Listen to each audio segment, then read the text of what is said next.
Here we go.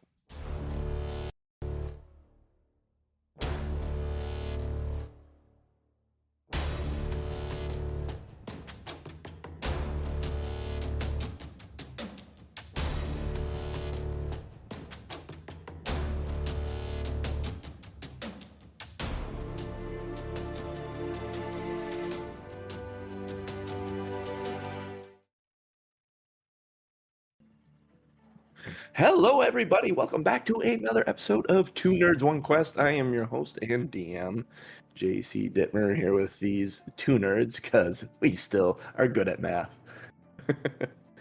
The man in the Aaron Rodgers jersey, smiling, nodding, basking in the glow of the ghost show, still is one Tom M. Norman playing Bophadese this morning. I How you am doing, buddy? on the square, and I am on the level. I'm ready to swear right here, right now, before the devil. And What's if up, we people? had any hardcore Christian fans, we just lost them. Yep. Sorry. No, not Sorry. sorry. Yeah, I mean, yeah, honestly, if something like that is going to ward you off, go ahead. Bye. See you later. That man said, If you're already offended, you're not supposed to be here anyway. Yeah. We will offend. we and probably if- lost those people in like episode 4 or 5. And if we haven't offended you yet, we will. And if we do, cool. You have an opinion. Thank you.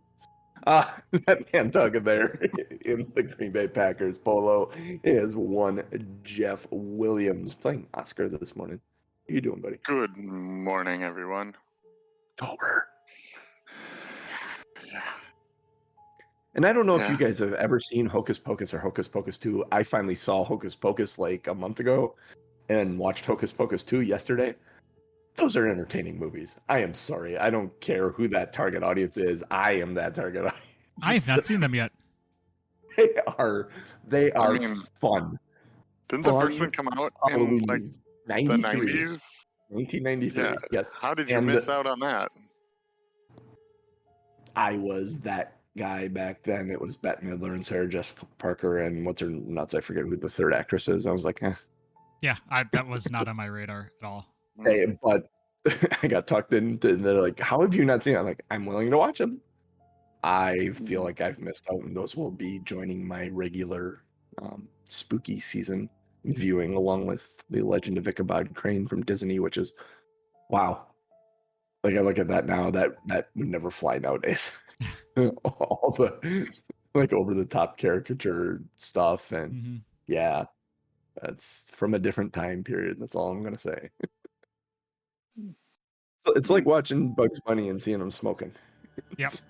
Yeah. Yeah, One of those there's things. a lot of stuff in old cartoons that couldn't be made today. Dressing and drag. Although dressing and drag today, they probably would. I mean, that's probably why we're okay with it. It's the Yeah. blackface from the 1920s. Yeah, exactly. Stuff like that. Yeah. Or the two crows from Heckle and Jekyll. yeah. Need to start making bracelets WWBBD. What would Bugs Bunny do? I like that idea. Anyway, Delaying the I'd like- inevitable. I'd like to say it's a short recap, but there's a lot of words on my paper here, so All right. I will. I'll try to I'll read it do a recap. quickly because Take your time, because we got to get into this. this is going to be, we're going to finish this combat, and then there's going to be a little like A epilogue, eulogy for us. an epilogue, Oh, and then epilogue. this, and then we're going to discuss this Yeah. campaign and what we did, and if you Yes. guys have any Mhm. questions for me. I have a So- million. I have a million questions. So, All right, well, hit us with the recap so we all can get right. there. So, if you can watch the beginning of last show to get the recap up to this point, we're in the basement of a spooky farmhouse that's full of all kinds of bad things. Last episode, we started out in the laundry, what was kind of like a laundry room. Bo was holding the little walking hand, and he decided to remove the ring, and he couldn't quite get it, so he decided to put the finger with the ring on it in his mouth, and pulled some rotting zombie flesh off of that finger with the ring into his Thought about mouth, and then promptly barfed. The two rings, when put near each other, began to buzz and vibrate. So that was not advisable. The hand then ran away underneath a furnace in another room, where there was a lectern that once turned around was covered in symbology and full of fingers, with a nice little contraption to sever some fingers. And also in that room were a box of records from the farm that show that it was losing money. Bo then, in trying to monkey with the lectern, lost part of his pinky finger, but in doing so, it opened the door, matching what we had read in one of the other books about giving flesh to open the way. But before we went through that tunnel, Oscar went and checked the bar room to make sure there wasn't anything else in there, and found a diary that explained that the farm was losing money.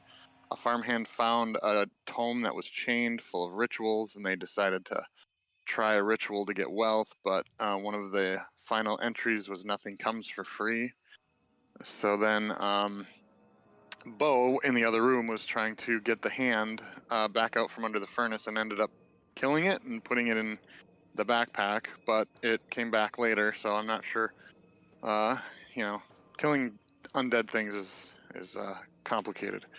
The new room was lined with coffins that were full of mummies, and there was a book on the lectern, the book having chains and wrappings similar to the ones from the diary story, and a stone slab. The passage in the book where it was open said, "The rings, the fingers, the virgin, and the end. Open your heart and find your new friend." And the hand traced the shape of a body on the dust in the slab. So we decided to go get Claudia, put her on the slab, put one of the rings on her, get the severed finger, put the other ring on that one. And then the lights started to pulse, and a shadowy form appeared that had fiery eyes, and it attacked Bo. So then we started combat. Combat was very interesting. We had acid breath. The shadow creature threw a book. Chaos bolt that didn't do as much as it could have. Ghost Claudia tried to stop the figure, but the figure ended up absorbing her and seemed to gain some power from her, and that's, I think, where we left. Yeah, that was the end of that. So The demon freshly You want- renewed by Ghost Claudia. Oh, you had a limerick. You got a limerick. Holy I have a hell! limerick. I missed the best part. That's I'm okay. sorry, Jeff. Oh, the best part, man. Now I'd say I'm blushing, but this is sunburn from yesterday. It's show title. So Blushing, but this Claudia, is sunburn. so Claudia, we had to bring her, plus rings for her and that finger. Now there's this shadowy guy who I think needs to die, so Bo and Oscar can get out of the ringer. Nice. I love it. You used finger. Holy hell. Nice work. That is impressive. That's like, you ever see the interview with them? They asked Eminem if you could rhyme with orange. And he said, it's great. He goes, on its surface, no, but if you make it like 2 syllables, like orange, then he starts rolling through all these different rhymes for it. I was like, damn, that's good. All right. So to lay the foundation, Claudia's spirit just went into the big black spirit guy, making him look reinvigorated and renewed with power. He is facing Bo, standing, quote unquote, on the altar slab. Oscar, you are standing to his right, about 20 feet or so, and the hand is to your right by about 10 feet, 7 feet ish, because it's small. And Oscar, it is your turn as you see him renewed. All right, yeah. The last thing I did, I cast a spell that wild magic to me transported over here, and I realized that I left the bottle of alcohol on the other side. So I'm gonna move back over there, and then I am going to, because my turns are complicated, I'm gonna cast Chaos Bolt at first level. And I'm going to use my Tides of Chaos to give me advantage on the attack roll. I assume that counts as a spell attack roll also. Yep. So That means I get to make you roll in the wild magic chart, right? I mean, you can choose to do that, or you can choose other. No, I want you to roll on the wild magic chart. Anytime someone's using wild sorcery, you're rolling on that the Alright. second you use it. So 12 hit. Just hits. It does. That Oh, is cool. its AC is 12. Oh. I don't know if we got around to that No, we did last not. week. No. I thought that would not hit, You but hey, I'll take had it. really high and really low swings at him last time, so All right, so it would be 8 points of. Okay, I rolled fire and lightning. Fire didn't do so well last time, so I'll go with lightning. So 8 points of. Oh wait, no, 8 points plus. I gotta do a d6 on top of that. the D6 is the D- fire or lightning. You said? It's weird. It's 2d8 plus a d6, but the 2d8 roll with the effect, and the d6 you have to do separately. I don't know why. So it's 11 points of lightning damage. It's all lightning damage. It's Okay, all lightning damage. It does damage, but it's not as much as you thought it should have been. Okay, and now And now roll on the wild since I magic chart. cast the spell, okay. And let's Here turn you we into a go. potted plant. No whammy, no whammy, no whammy. After show last time, I would have rolled to gain hit points. So let's see if I can do that again. 79. It was a good year. It was a good year. I wonder why. Illusory butterflies and flower petals flutter in the air within 10 feet of you for the next minute. Oh, So one of how the- pretty. One of the Oscar now really looks like a effects, bunny but in a field. I need my camouflage cloak from the other campaign. Yeah, right. Let's see. I don't. Actually, yeah. Bonus. If you'll let me for a bonus action, I would like to pop the cork on the alcohol bottle. Sure, yeah. If it was laying out, Yeah, bonus it action. was- You didn't use all your movement either, so in some of your movement and your bonus action, pull it up in. Okay. Yeah, I don't want to dump it out just in case. Did you say there was light from this room? Is there an actual open There are flame torches. somewhere? There are open flame torches on the walls. Yes, Okay. that got brighter as the ceremony was like Okay. as they were coupling. Interesting if you choice ever- of words. If you aren't watching, it's a House of the Dragon reference. Uh-huh, yeah. Oh, yeah. I'm actually, I'm gonna move. So the bottle is just. I'll slide the bottle with me, but so the bottle is just Okay. to my right on the floor. I'll stand right in front of the door, just You in didn't case pick I up need the to make bottle? I thought you were picking up the bottle. I'm carrying my wand. It's a little complicated to hold two things at once, and Make a With- dexterity check. 2 objects, 1 paw. I probably just dumped the alcohol all over the floor, didn't I? Let's see. Probably 5. Yeah, because you pulled the cork first. The bottle tips and the alcohol I starts went- pouring out. There will be some alcohol remaining in the bottle, but because a bottle sitting on its side will hold whatever is below the opening. So not thinking, I went to grab the bottle as I slid sideways. I went to grab it with my left hand, and there is no left hand, and knocked the thing over. Oh, beautiful. Take inspiration. I like that. Yay. Using things that happen to your character for story moments. Yes, thank you. That complete your turn then? That is all I have. Yeah. All right, Bophadese, that moves us to you.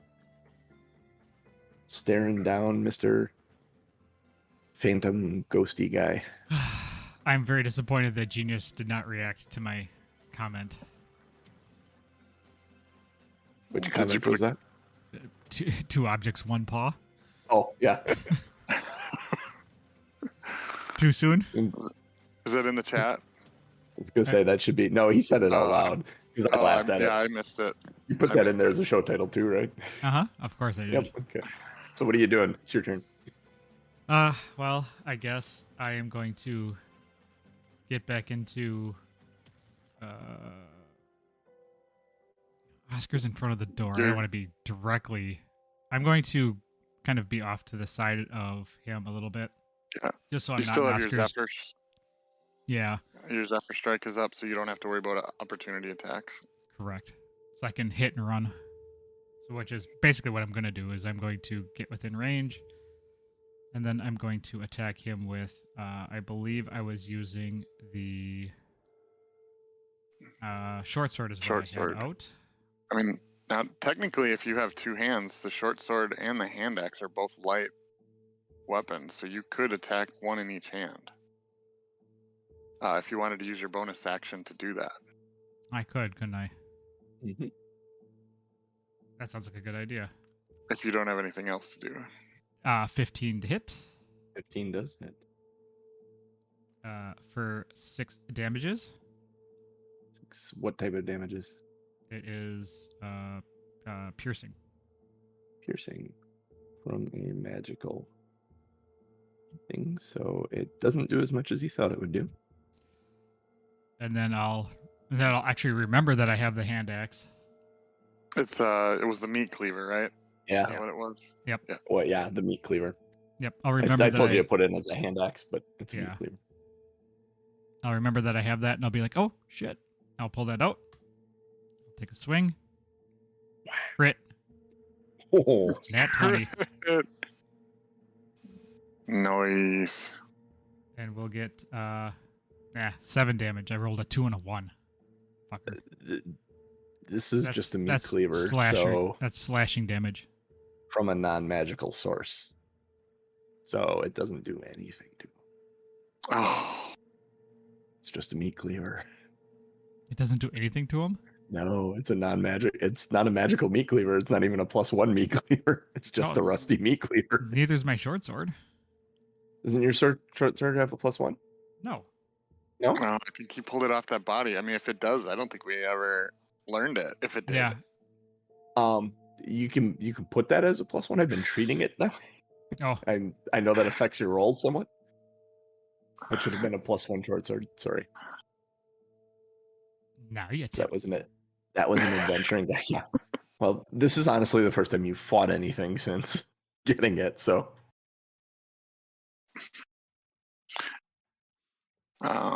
I think in both cases the +1 would have rounded down, or Yeah. wouldn't have. Yeah, so yeah, it would have.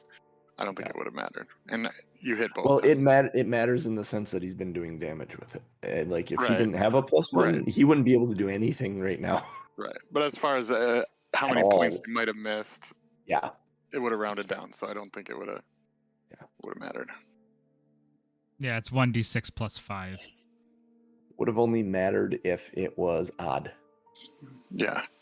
Well, and it's plus 5 to hit, not plus 4. Yeah. So that Right. does make a difference. And it's a +1 to your damage as well. So it would have been like any Yeah. odd number you rolled would have moved you up to an even number, so you would have an extra point of damage. So, all right.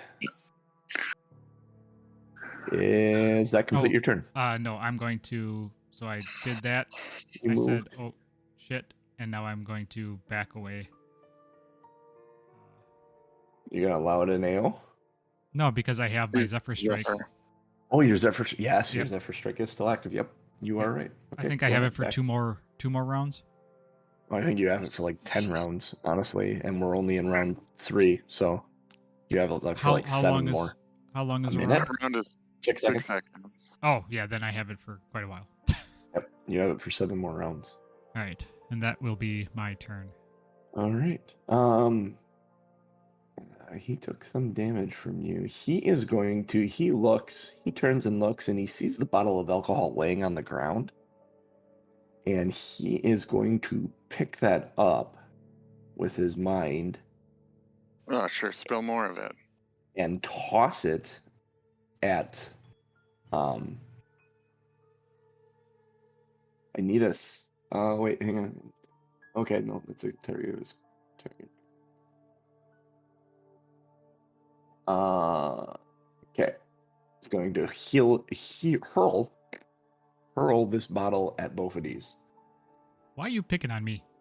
You're the one doing damage to it. Does a 10 hit you? No, it does not. The bottle shatters against the back wall, spilling alcohol, very high proof alcohol behind you. There is some on the floor by you, Oscar. I mean, like if you wanted to Yeah. dunk something in it and light it and throw it. He was looking around for things to throw, and the podium, he wasn't thinking about using that yet. He's gonna throw the podium at you? Holy jeez. So he did that. He's going to actually take one step this way and turn his ass to kind of face both of you, so he's not being surprised by either one. I'm going to label this guy Ghost. Nice. Seems wildly appropriate. Should have named him Papa. Yeah.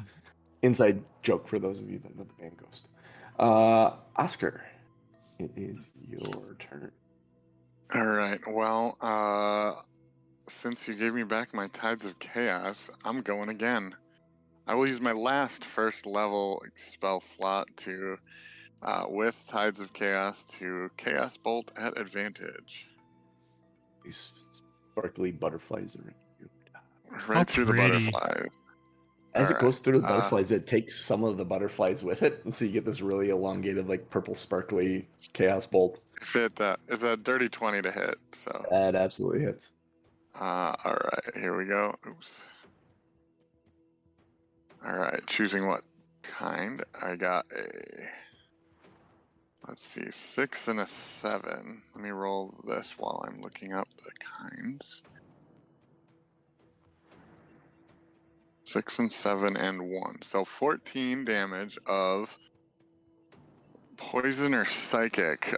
Poison doesn't seem like it would do a whole lot, so let's go with psychic damage. 14 psychic damage.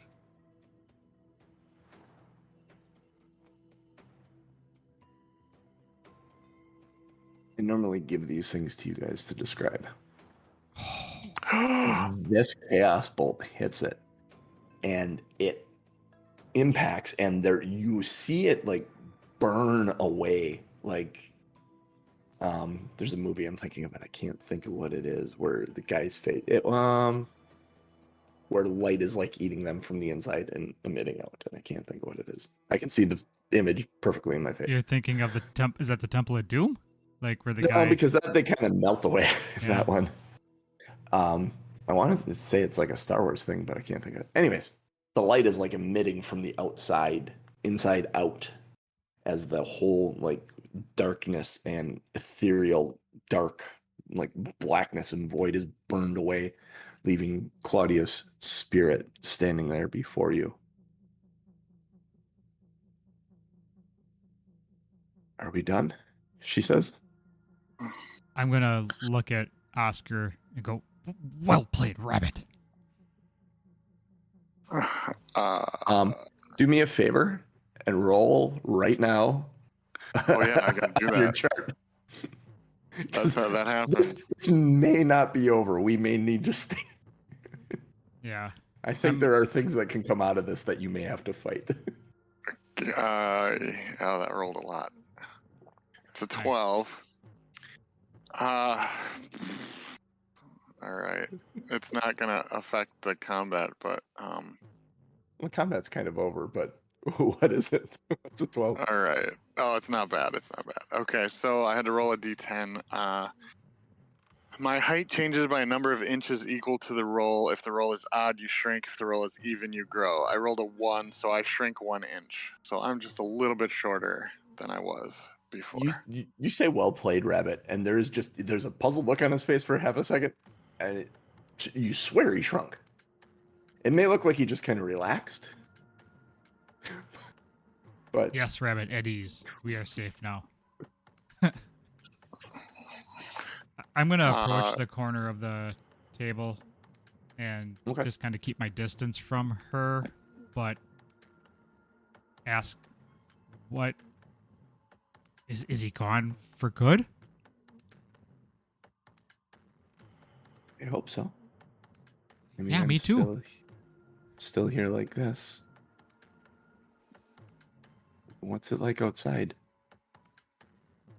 Well, Dark. last we checked, there was zombies and scary things all over.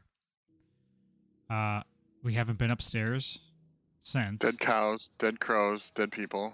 Yeah, Can, yeah. Can we go look? Can you take my body? So Can this you is bury me? this is an actual ghost form of her. Yeah, this is her. She's talking to you for the first time. Yep. She said, So can you bury me? Yep. So I go over to her, and I will pick her up. You pick her up. You take her outside. What do you do? Yeah, I'll carry her upstairs, being careful to step over that top step. And Open. It's open to give me the time it would happen. yeah. Okay. Yeah, and I'm following. I'm going to straight up use my rabbit hop ability to jump 10 feet to clear that step. And I am going to set her As body you- down gently and lean it against the wall at the top of the stairs. And I'm going to actually like peek outside. I'm going to go around the house, looking out the different windows just to be sure it's safe.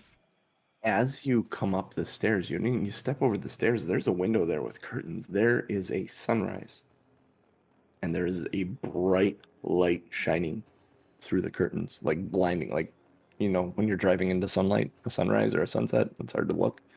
Kind of what that's like. Propping her body up, you go walk around, and you kind of start looking out the windows, and you don't hear anything. You step up. The first thing you notice is that the home seems much cleaner. The chair's not broken or burnt. They're sitting around the table. There's no cobwebs. There's no dust. I'm going to look at Oscar and just kind of give him the Rock's eyebrow and like shrug. Like, I don't know what's going on. You notice that there's some fresh fruit on the counter. There's the whole of the house looks like it's lived in and taken care of and kept well. I'm going to open up the front door and step out onto the porch. The front door or the door you came in by the stairs? Because that is the back door. The front door's the- in the living room. The door that we came in from this. Yeah, Okay. The one that's Opening right that door, there is a lush golden field. You see in the distance there are several farmhands working in the field, scything down grain and bundling it up. It's very quiet. It's very normal. You can see in the distance the small village you came from, the bar you came out of, the window that is all together. This seems to be the world before the curse hit it.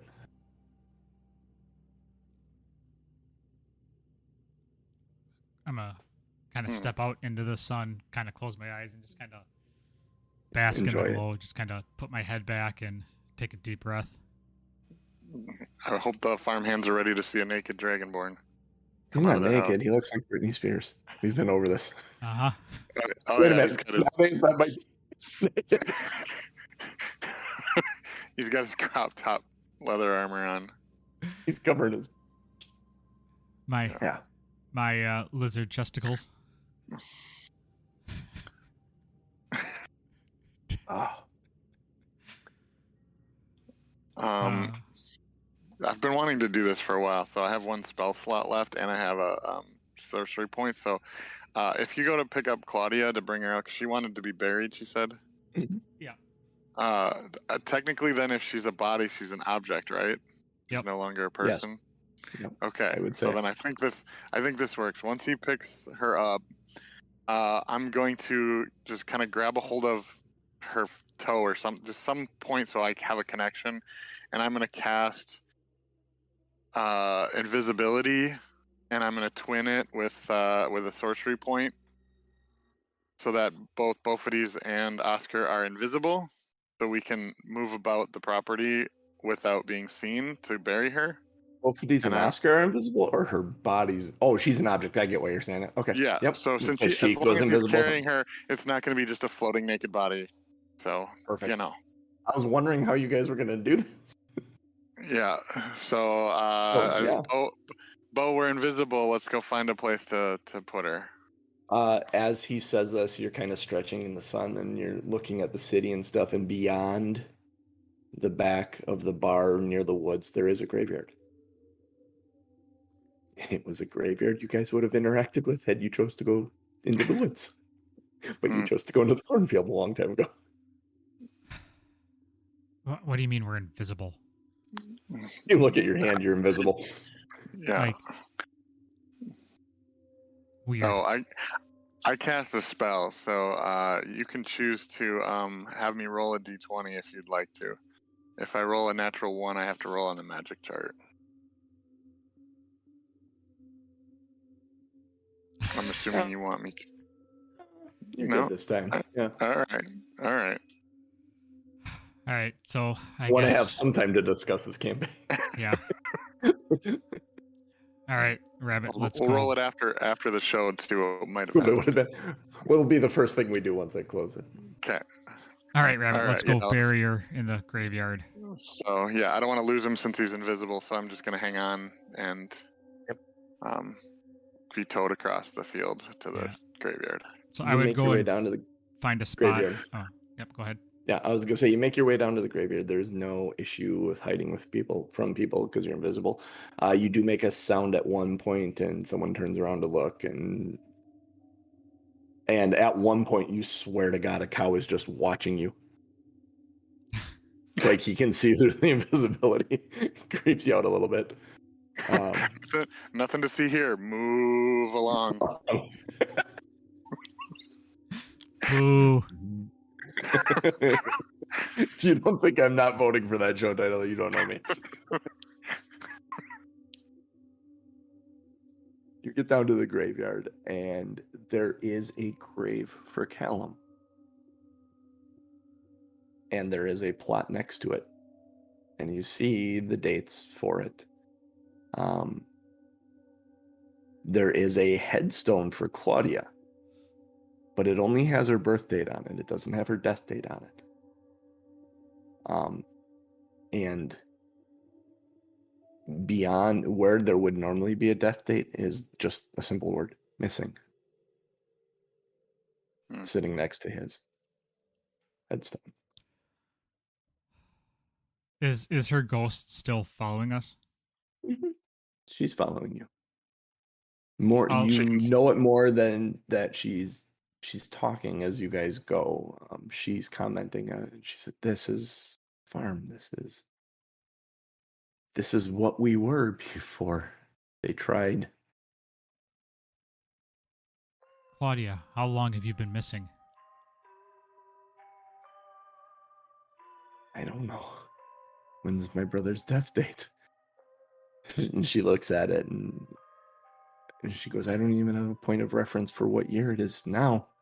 I would Here. tell her what the year is, whatever the year is. You're not sure what the year is. Oh. You're not even sure what this place is. This is not a place you've ever been to before. You woke up here in a basement. So if he says what year he thinks it is, then that doesn't sound familiar to her. She kind of looks at you weird. She gives you the people's eyebrow like, huh?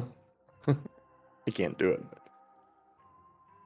That's years and years and years in the future.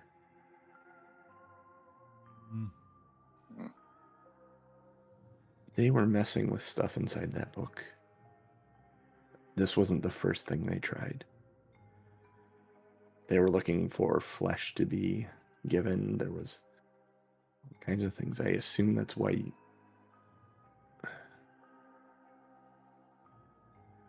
I don't know, my brother broke the ritual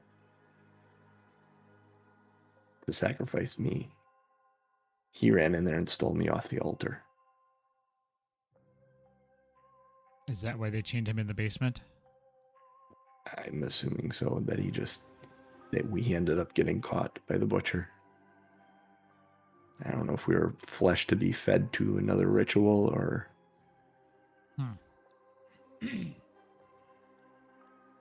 All right, I'm going to put her body down next to the plot. Okay. I think you completed the ritual bringing forth the demon. And now that the ritual is completed, we went back to the state it was at. Instead of the broken, cursed city we were. Farm and all. The last thing you need to do. I wish I had more to tell you. But I feel if you put my body to rest, my soul will go. I'll get to see my brother again. We can do that for you. Thank you. Are there any tools around to dig? Yeah, looking around, you find a shovel relatively easily. I was gonna say Oscar's gonna try shoveling with one hand. I'm gonna actually trade Oscar. I'll offer him the cleaver, because the cleaver would probably be easier to move dirt, and I'll take One the hand? shovel. Yeah. All right. Got a little spade shovel. Over the course of an hour or so, you dig out a grave for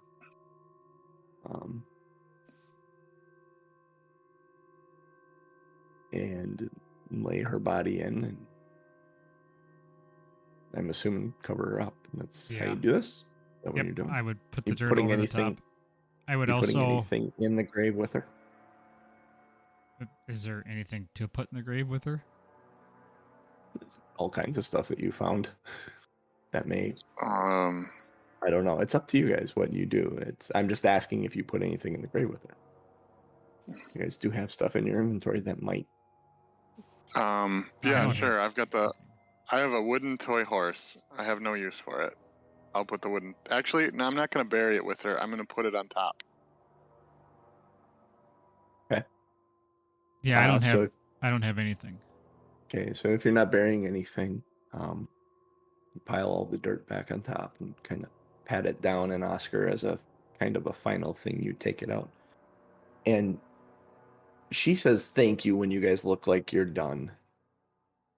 And her spirit starts just etherealizing, and the slight breeze starts taking her away from the lower extremities of the she got spirit. snapped. As you see Oscar, you step forward and you put the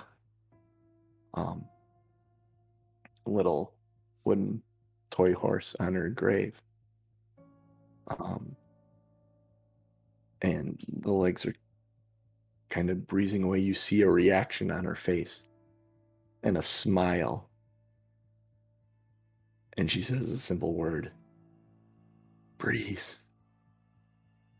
Thank you. And her head whips away, and it's quiet other than the sounds of the town.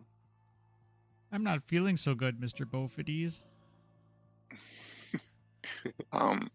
Do you think we should do anything about that room in the basement, or?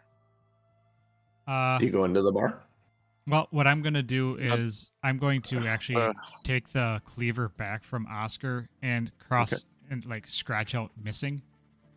You go to do that? I have a chisel. You can use a chisel if you want to. Oh, you have this. Actually. Oh, go ahead. I was gonna say, you have this great idea to do this, to cross out the missing and account her as dead, and you go to do it, and her death date matches her brother's. Like the headstone changed magically. I'm going to look at Oscar and say, we need to get the hell out of here. Which way? I mean, should we, I don't want to burn the house down because it's obviously somebody's house right now. Do we need to go back and get the book and burn the book? Burn it, or I mean, I've got some connections. If we can get back to where I'm from, we could have it sealed away. All right. Stay here. I'll go run down and grab it quick. Probably wouldn't have been a bad idea to bury it with Claudia. I'm gonna run downstairs, skipping over the steps. You're running back to the house. I'm gonna run back to the house, down into the basement. Oh, go ahead. As you approach the door, there's a woman that is opening the door and entering. How long does invisibility last? It lasts for an hour, and you said it took about Okay. an hour to Yeah. do. So. She looks at you and turns. Can I help you? You need a place to stay. You look. This is a long story, but I need to disheveled get and into your ragged. basement. There's something that's Basement. down there. We just came from your basement. It's a long story, but there's something of vital importance down there. I need to grab. "Belle!" She yells. You see a farmhand from the barn. Yeah. This gentleman claims to want to see our basement. What the hell do you want that for? He There's said he said he came from there, and there's something in the basement. Make a perception check, Bophadese. 8. You see what you think is a scowl. You think he is very angry, and he approaches rather quickly. And you think he's actually coming to pound the snot out of you, maybe. I'm just gonna hold up my hands and say, "Please, sir, I mean no harm. I just need 1 minute, please." And he walks up, and as he's walking, he says, "Nancy, go in the house." And she kind of nods and goes in the house, and he walks right up to you. He said, "Whatever you think you need in the basement has been handled." Yes, I know. I handled it. He looks puzzled. He's like, Please, sir. That was a long time ago. Anything you know you need to forget. Forget about this place. Forget about anything you know about that basement. You're not from around here, are you? What tipped you off? The fact that you look like a pop star from the 90s. Not the fact that he's a dragonborn. The fact that he looks like a pop star from the 90s. Just forget it. Go home. Let it be. Where Let the dead lie where they lie. Where are we? Where are you? What town is this? What city is this? Where are we? You're far in the north, my friend. Far in the north. I'm not gonna lie. I never came up with a place to where my character was from. So What is the name of the place where the Belching Dragon is? What is that town of the 10 towns? Where my head's going right now, going, fuck, what is it? In my head, I want to say like Luskin, but I don't. No, Luskin's the pirate that's- city. Hang on, I can find it. Adventures, source books, I was gonna say, yeah, who's quicker on the? Icewind Dale. Elquin says 10 towns. Yeah, it's 10 towns, but Yeah, there was which- a specific which town? Lonelywood. Which of the 10 towns? Lonelywood, I believe. Oh yeah, I think that's. We'll go with it. We'll go with it. Yep, Nimsy Huddle. Yep, Nipsey Russell. Yep. So, yes, in Lonelywood. Yep. Lonelywood. Is there?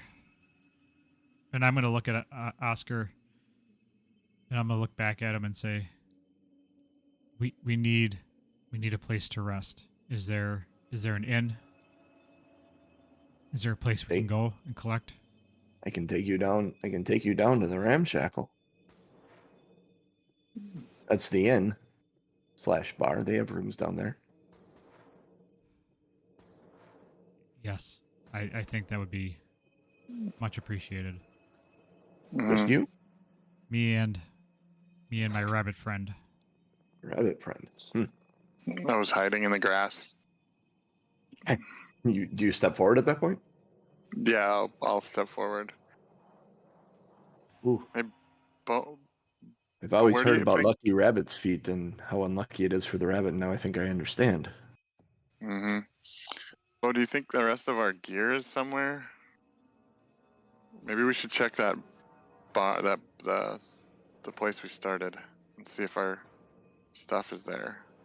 I think a good meal and a good night's rest may be. Before you do much of anything, sir, you look awful. Both of you. I feel awful. I will get you some clothing that fits you appropriately. Yeah, both of these adventures look awful. Yes, they do. Come on down to the ramshackle. I'll talk to some people in town and send a care package over. There are items that belong to us that we don't know where they are. I can put word out. As he brings us to the ramshackle, I would explain to him what happened, because he said forget about what you know, so I would assume that he is familiar and this would not sound crazy to him. As you start talking about it, he said, I told you to forget it. But where is understand my stuff? what you've been through. I have items that are important to me.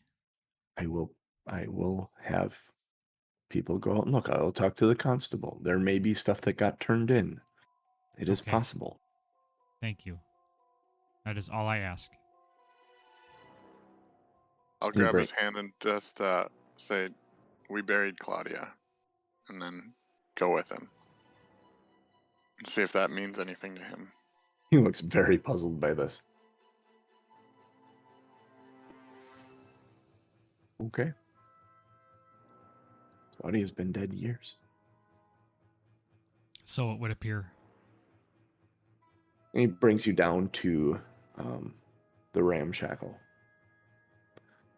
And you go inside, and it's a functioning inn. It's a bar. And there is a bartender, just a dwarven guy behind the bar, and a couple of patrons. And he goes and handles he gets your rooms for the night. Comes back to your table. He said, here's some food, and 2 bowls of stew, some ale. And he said, I am going to go talk to the constable about your gear, if we can find it anywhere, or if it's been found anywhere. I'm going to talk to some of the other storekeeps and send a care package to you guys. What names should I put them to?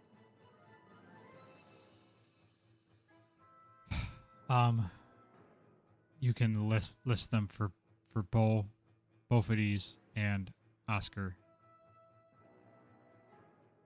All right. So you guys eat your meal and head up to your rooms for the night and go to sleep. You wake up in the morning and there is a bundle sitting in your room for each of you, and unwrapping it is all your gear. I'm gonna take a long rest.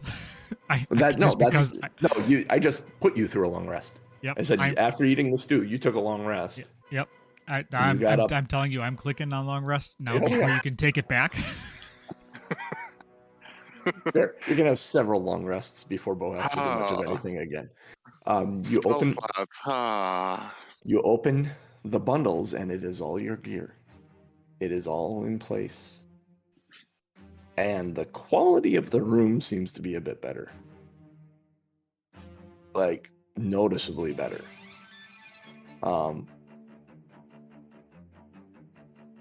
And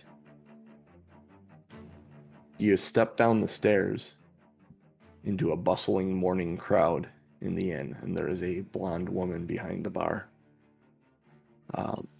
There's a dwarf serving tables. And she looks at you and says, good morning, gentlemen. Did you enjoy your stay? Yes, I do believe that I got a good night's rest. Excellent.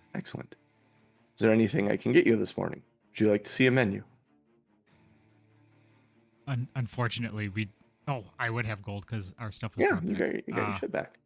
Yes, I will like the biggest breakfast you can get me, please. She hands you both a menu, and as you grab the menu and you look at it, he fucking walked away. On the top of the menu, it says the Belching Dragon. Mm. And that is the end of the adventure. Good stuff. He walked away right there. It had to be right there that he. And we all lived happily ever after. Changed my mind. I'm voting for that one.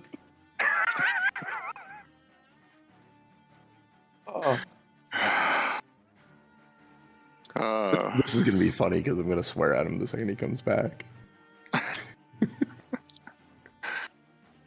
Oh man.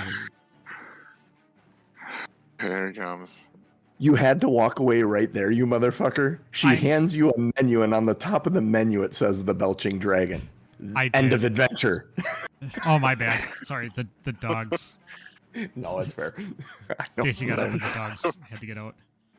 That was hilarious for you to stand up right there. And, yeah, I thought there's gonna be more to it. I thought there's gonna be another couple minutes. Nope.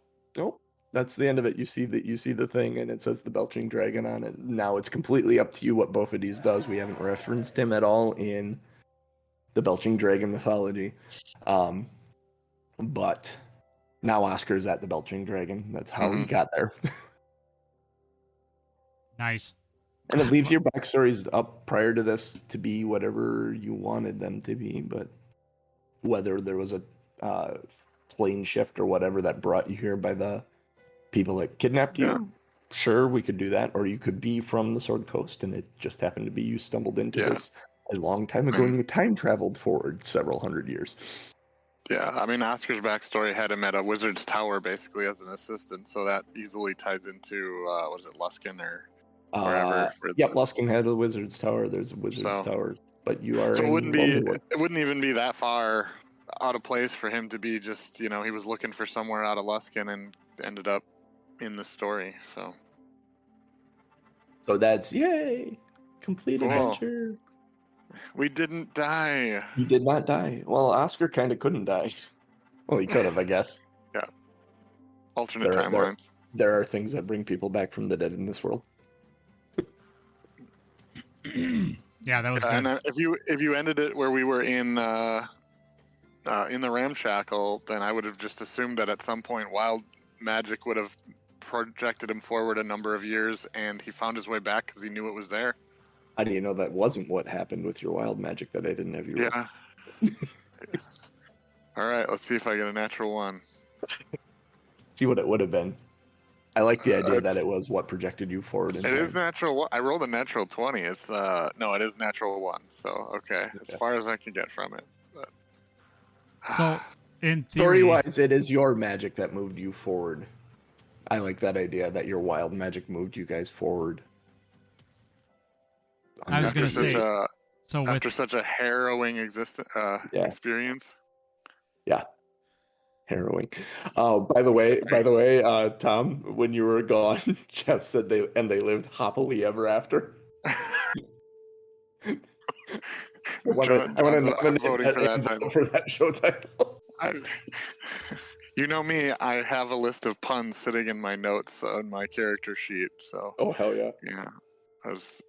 So I'd like to hear now some background to this story, and as you know, I'm all ears.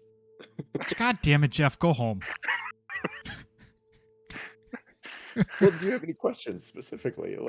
Like my whole idea at the start of this thing, I didn't have the story in place. My whole idea was just to make something terrifying and resource light, like you have nothing, because that in and of itself induces anxiety and terror to have nothing, to be confronted with a giant with a meat cleaver and a sword coming at you, and you have nothing to defend yourself with except the rusty meat cleaver you found, and you have chains on your feet. Yeah, how- not having a wand at the beginning meant I only had like 2 spells or so, and a couple of cantrips that I could even do. You did really well with bonfire, like honestly. And that's the type of thing. Like I think going back to Mark Rosewater's articles about Magic the Gathering and game design, Yeah. sometimes not having a million options induces creativity because you gotta use what you got to do. Restriction breeds creativity. Yeah, I exactly. remember that. That's exactly where I got that from, was Rosewater. So Yep. What, you Yeah. had a question, Tom? I did. I'd say walk us through the parts that we didn't see. Like, if you put together, like, how did we exactly get captured? Because we don't remember, or The was that whole just kind idea, of a loose? it was kind of loose, but with like a lot of my stuff that I come up with, it's like I come up with ideas and then I do a certain amount of improv, but I have like places where, like the whole idea behind the graveyard is you would have come across, you actually would have come across Callum and Claudia's graves, and then I would have built off of that and the woods, and there was a witch in the woods as well that might have come across, and my initial thought was she was the one that brought you here and then passed you off as like a currency to the butcher. So early on, different routes you could go. And so when I said I knew there was a farmhouse through the farm field, which was going to have this house with this ceremony that went wrong, was what was in my head at that moment for the choice, knowing that we are never going to get through the point where I got to plan any of that yet. And then the other direction was the go to the witch's cabin. If you had gone that way, remember Callum said to find a cleric. There was a storyline with a cleric there. I had the idea like find a cleric, and then like her soul would have been in the finger. So her body was soulless, but her soul was tied to the finger. So that's why Callum gave it to you initially. And when you chose to go to the farmhouse, I'm like, okay, well, I need a ritual now, and now I got to involve the finger in the ritual somehow. So the story builds on itself based on your choices, which is really, it's how I like doing things, because I like you guys. I have as much fun when you guys make a choice and I got to come up with something for it, as I think you guys do making choices and expanding the story. And I like to tell my players, you guys have as much input into this adventure and writing it as I do, because I leave it very open-ended for your choices. I kind of set world expectations of where things will be and what you will do with them, and then kind of let you go play in the world and throw the ball back and forth with you guys. Yeah, I missed an opportunity when Bophadese lost his pinky. Because I think kind of in my thought of future Oscar, he doesn't have the hand, so obviously he didn't fix, he didn't have it replaced. So, although since the way the timeline worked, there really was no time to pass for him to go actually get it reattached. Yeah. So that might actually work out either way. But I was figuring, like, if somehow Oscar got locked out of that room and had to reactivate the lectern thing, and he'd be like, okay, well, I'm just gonna stick my paw in there that's already not attached, so, and then he wouldn't have it. So I like this idea either way. I like this idea that Oscar has like this adventure kit, like he's settled into working at the Belching Dragon, but he's got like his adventuring bag, like Ellie did. Like she packed up all her adventuring gear and threw it in the cellar, and if she needed to get it out, and she did. Yeah, like a go I like bag. Yeah, and I like to think that Oscar's got one of these things that has a little harness that goes over his stump that his wand connects to, so that he can cast with that one hand and still have the one hand function. So basically, you turned Oscar into what's Skywalker, his face from, yes. No, from Army of Darkness. Army of Darkness, yeah. Ash from Evil Dead. Yeah, basically. Ooh, Oscar with a chainsaw hand. This is tapping into little horror things, like having like the butcher that came from Diablo. Yep. Like straight up, I'll never forget one of the most impactful things in my life. And I don't know if you've ever seen Carbot animations. Maybe I'll find the one and throw it into the Discord. There is one, he does all these ones on Diablo, and I remember playing Diablo and walking into the butcher's room for the first time and him going, fresh meat. And I'm like, fuck me, get me out of here. Because he like charges you and there's like shit hanging all over the wall. It's like, oh my God. Yeah. So inspiration for that. The scarecrows in the field, there was some inspiration for those being taken from a Pathfinder adventure called Rise of the Rune Lords. There's a whole section where there are these ghouls and they're hung on, the people are hung on, it's fantastically written. They're hung on scarecrow posts to ripen. They've been bitten by ghouls and then they hang them on these scarecrow posts to ripen, and you come across them in the adventure, and it's like, I want to use that again. That was fun because I was running it for Rick and Mike and another friend of ours, Ryan. And that part was wonderfully macabre, and that whole section, the Skinsaw murders, is a fantastic, like, horror-themed haunted house type adventure. To the point where I kind of want to run it again. Like, for you guys. It's a cool little story that leads that whole adventure. The Rise of the Rune Lords is so well written. So my question to you that I remembered, how long did you expect us to actually survive? I didn't know if you would. As it went on, I mean, honestly, there wasn't an expectation of survival in this, other than I had to see if I could keep Oscar alive or have a reason.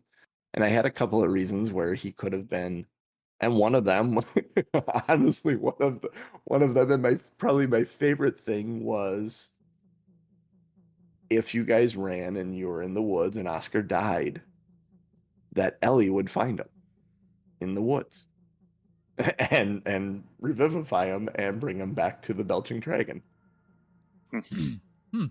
Yeah, and I mean, with the wild magic, I haven't read all of them, but there could also be a point where he accidentally twinned himself, and there's two Oscars, and one had this adventure and one went on to do other things.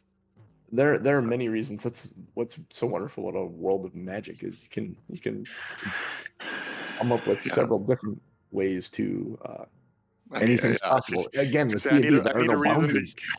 Right. I need a reason that A makes sense going to B, but it can't. Okay, well, here's a way to get there. Oh, well, I guess it can then. Yep. There's always a way. Yeah, no, I think we talked about this a little in the last episode about like how it goes from the fear of the unknown to just the fear of the situation.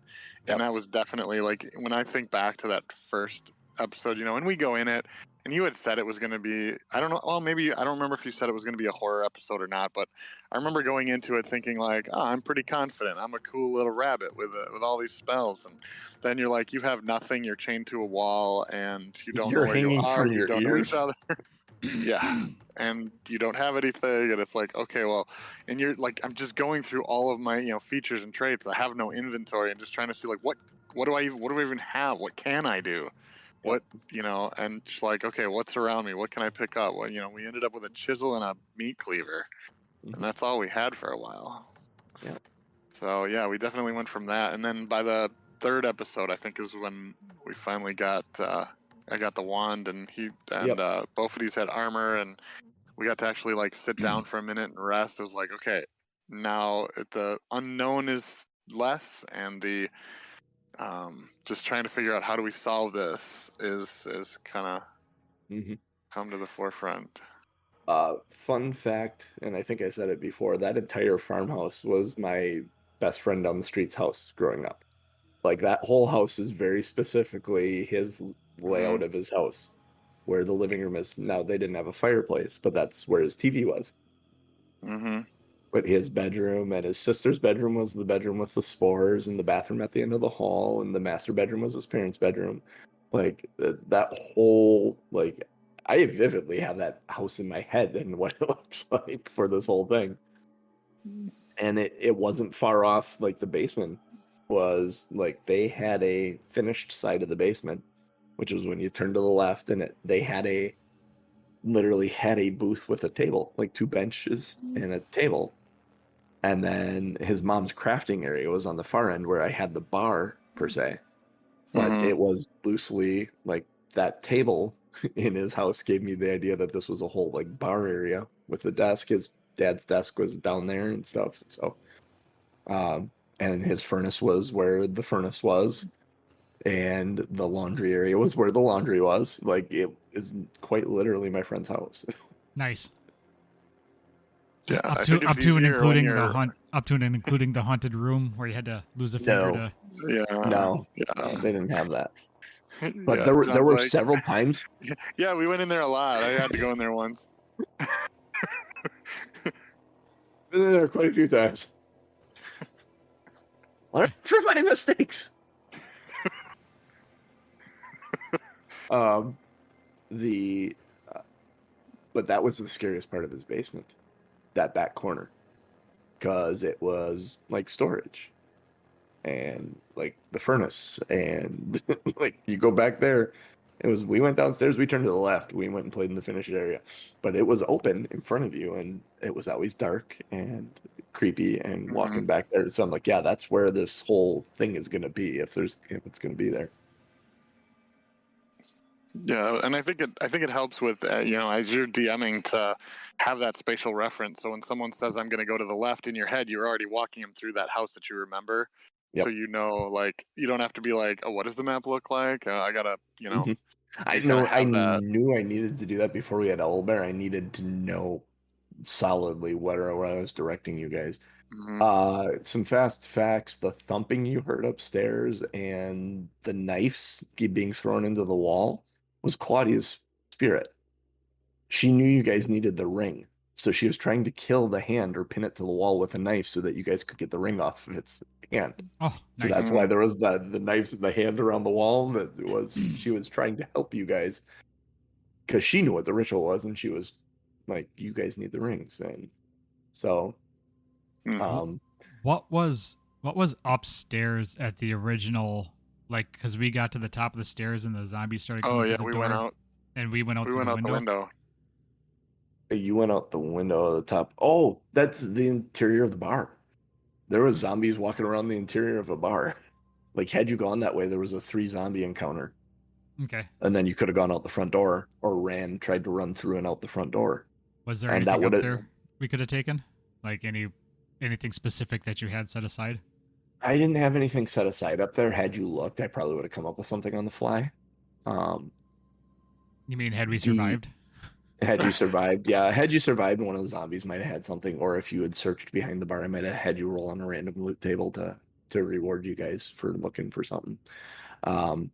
In the room that had all the whispers, I've told Jeff this before, that there was a gibbering mouther. No, you told me that this past week. Yeah. In that room was a gibbering mouther, which, here, let me look this up quick for those of you that don't know what a gibbering mouther is. They are, oops, I spelled gibbering wrong, apparently. While you look that up, gibbering every day. I think the most harrowing part of the story for me was the point of us going up the stairs and going out through the window. That was the most intense point, I think, for me, just because like we were scrambling, grabbing at your ankles, and yeah, like we were trying to get her out, trying to get you out, trying not to get cut. The door got pushed on your back. The door got pinning pushed. you to the wall. Yeah, yeah. Like so that to me was intense. A gibbering mouther has an AC of 9 and 67 hit points and has a speed of 10 feet. But the ground in a 10-foot radius around it is dough-like difficult terrain, and it starts to turn that area.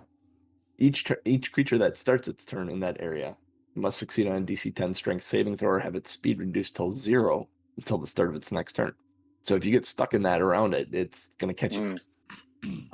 It has an ability called gibbering. It babbles incoherently while it can see any creature and isn't incapacitated. Each creature that starts its turn within 20 feet of it can hear the gibbering and must succeed on a DC 10 wisdom saving throw. On a failure, the creature can't take reactions until the start of its next turn and rolls a d8 to determine what it does on its turn. 1 to 4, the creature does 5 or 6. The creature takes no action or bonus action and uses all its movement to move in a randomly determined direction. On a 7 or 8, the creature makes a melee attack against a randomly determined creature within its reach, or does nothing if it can't make such an attack. So basically, what it is it when it senses prey, it starts to just gibber and mumber and chatter with several different voices. It has a bunch of mouths. It looks like Pizza the Hut with just mouths. It's kind of gross. Ate himself to death. Yep. And it will devour any creature it can reach. So it just envelops you in all these mouths, and then you just become another mouth in it, gibbering and adding. So it will like consume its prey that way. I did have an idea of a storyline, and there maybe I don't want to say it because there's just this idea of it being like a sacrificial type thing. Like people bring stuff, like maybe the butcher was feeding the mouther. That's what all the body parts are for. And that sometimes if he initially started maybe with whole bodies and then realized, oh wait, it's adding mouths. So the more bodies I add, the more mouths I gotta feed it.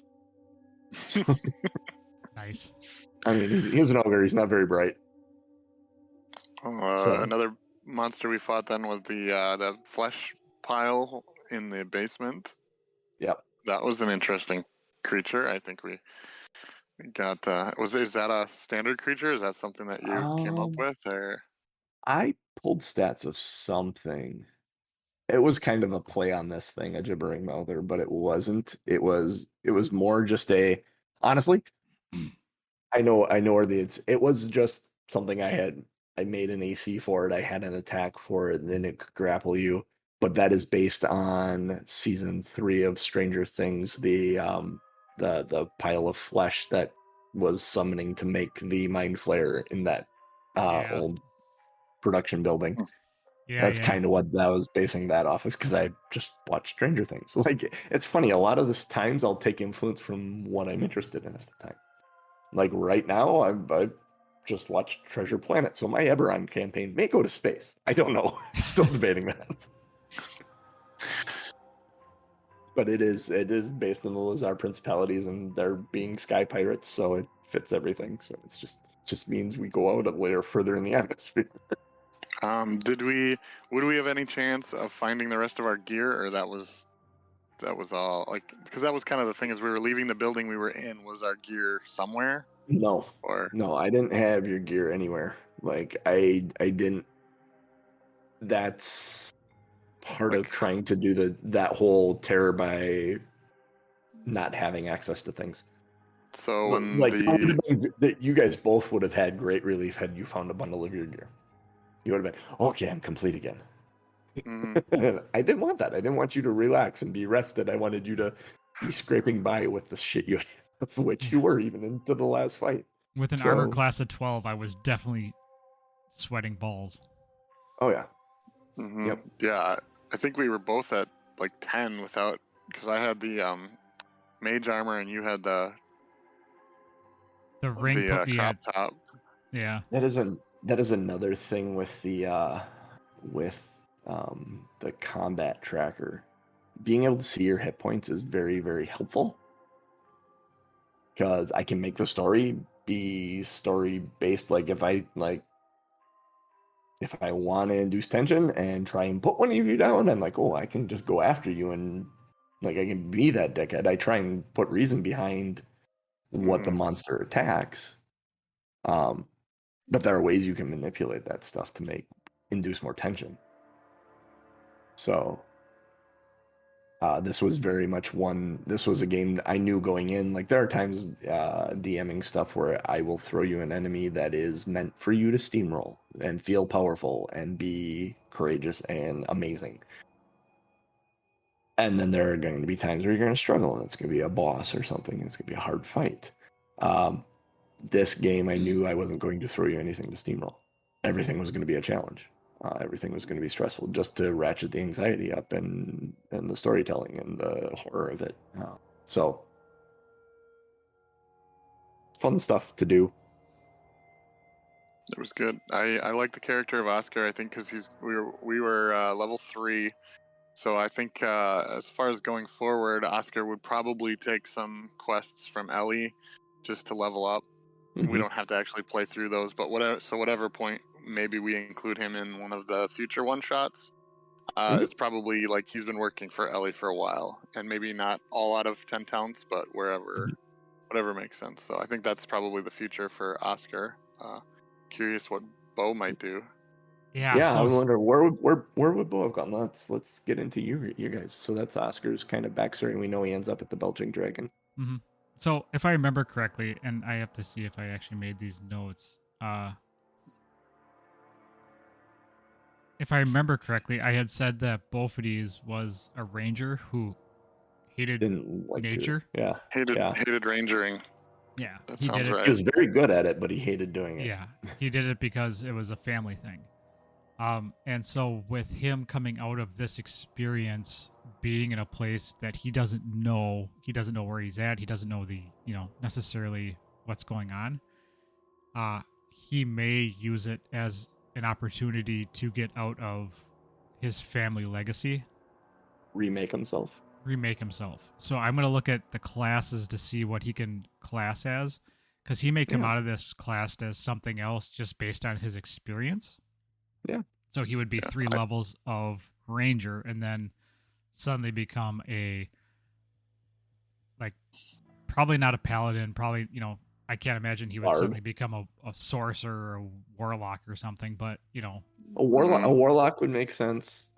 A wizard would make sense because those are book studies. Sorcerer is bloodline stuff, so that really wouldn't make Yeah. storyline sense. So if you went in Actually, a magical direction, warlock Warlock would make a with lot of sense because of the mystical. well, With, warlock would also Claudia make a as lot your of sense. patron? Mhm. Warlock would make a shit ton of. Oh my god, Claudia as a patron. That would be fucking cool. Yeah, actually, Um, yep.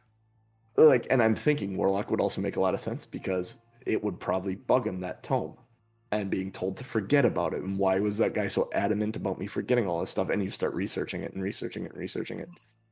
I like Yeah. that idea. And if you do go that route and give him a couple of levels of Warlock, we can absolutely talk about Claudia being his patron. And I was gonna say, and I find a think way that, to do that. That would be so cool. yep, and that's, now that you bring that up, that makes the most sense out of any other class I can think of. And Warlocks Yeah, are fun as hell. I will say though that I think that Bo used a lot of the ranger skills that he learned to like even navigating through things and stuff. So I think there's probably that like, yeah, maybe I didn't like it, but turns out I'm actually good at it. Yeah. Mm-hmm. Yeah. So that's kind of cool to see too.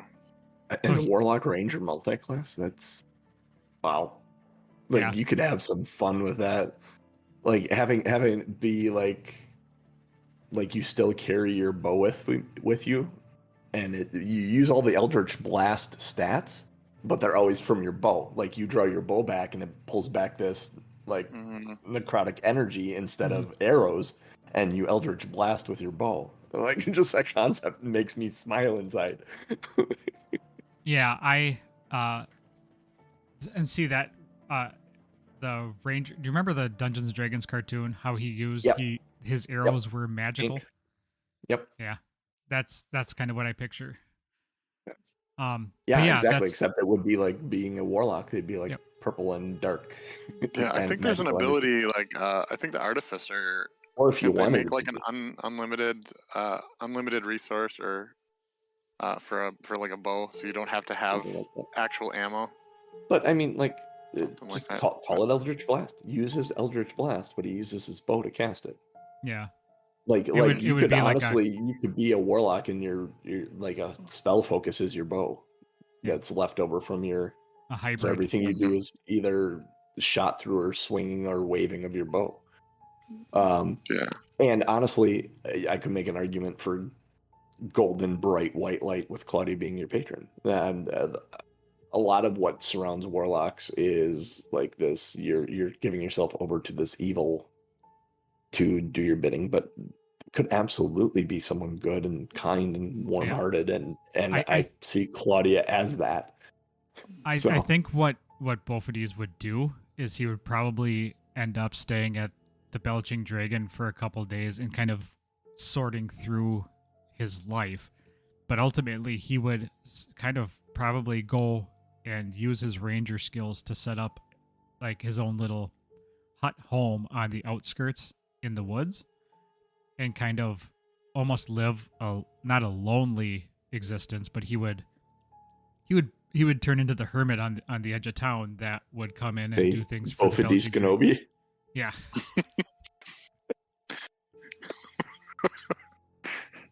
Nice. But he would be like the Yeah. good person, but he just Yep. because of his experience, he's just in trying to work out his warlock stuff, he would have the need to be on his own, not on his own, but he would want to stay away from people just because he would be That paranoid is of great. stuff. So he would live on the edge of the woods in Lonelywood, like Mhm. on the outskirts of town, and he would be the one that all the kids are like, "No, don't go talk to the Dragon Man in the edge of town. He Yep. doesn't like Yeah. people." Yep. I mean, and with 10 towns being like half destroyed by the dragon, there's definitely going to be plenty of old cabins and things in some of the other towns where people just abandoned it too. So it could be anywhere in 10 towns or anywhere up there too that you become legend, a myth. And our version of the Sword Coast is like really taking shape. We have extra buildings and extra people in places, and I love it. Hmm. We are building a world together with many, many characters. And how do you guys know that at some point Ellie isn't going to send a young group of adventurers to Bophadese to he's got some secret for them that they need to do that. And you can have fun with that. And I Mhm. mean, absolutely that can be any of you. I mean, any of these characters that end up we placing in a place. I think we kind of all have a common understanding. If you want to use them to tell your story, use them. They're there to help in an adventure. Whether you take them out again to adventure, or you use them as a old man in the woods that may have a secret book that you need, or a ritual. He'll know a ritual. He may be pissed off that Ellie's sending young adventurers to perform this ritual because it's very dangerous. Could be all kinds of fun stuff. You got the Anyway. rabbit behind the bar. That's Yeah, With all of that, that's that it is time. time to close out the session. Thanks to everybody for coming in and watching this final session of the escape. What I call the escape. Yep. We are make it its own Quest. playlist on our YouTube channel. Yep, I created a playlist, so you can go and check that out. Go to bit.ly/OurFunDiscord to get all of our links. We are Two Nerds on Quest. We are here every Sunday morning, 8:30 a.m. Central Time. Follow us wherever you can follow people. If you want to support us, let other people know about the let other people know about the show. Twitch.tv/TomMNorm, TOMMNORM. Share that. Let other people know that we are a thing and that we're doing Dungeons and Dragons stuff. We have podcasts. We have patreon.com/Two Nerds One Quest. We have the regular podcast drops Monday mornings, usually around 7:30 a.m. Central Time, so you can get the free podcast that has the pre and post show cut out.